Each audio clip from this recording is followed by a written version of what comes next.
Raia mmoja wa Vietnam na Mkenya mmoja wamefikishwa mbele ya hakimu mkuu Njeri Thuku katika mahakama ya JKIA kwa mashtaka ya kupatikana na takriban chungu 300 wa bustani.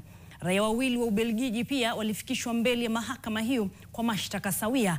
Na kama anavyotujuza mwanahabari wetu Macharia Mbugua, wanne hao walikubali mashtaka ya kusafirisha viumbe hao wenye thamani ya shilingi milioni 1.2 kiharamu.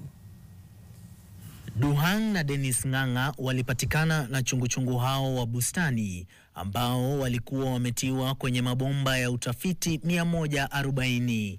Inasemekana wana thamani ya shilingi 200,000 kwa bei ya mitaani.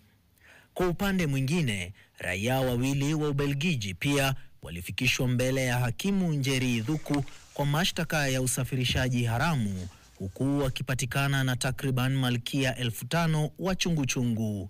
Viumbe hao waliokuwa wametiwa kwenye mabomba 2,244 wana thamani ya shilingi milioni 1 bei ya mitaani.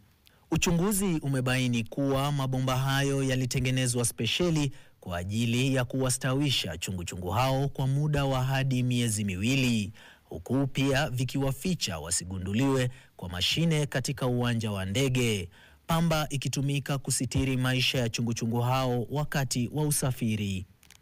Ushahidi unaonyesha kuwa washukiwa hao waliingia nchini Kenya kwa visa vya watalii kwa nia ya kusafirisha wadudu hao hadi masoko ya Ulaya na Asia, ambapo mahitaji ya wadudu hao adimu yanaongezeka.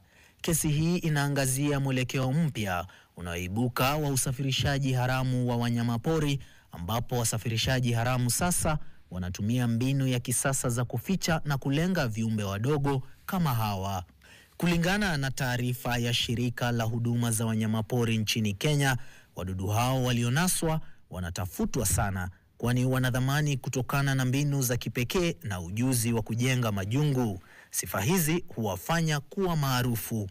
Wanne hao walikiri kosa la kukusudia kutekeleza biashara hiyo haramu na wanasubiri hukumu tarehe 15 Aprili mwaka huu. Macharia Mbugua, NTV.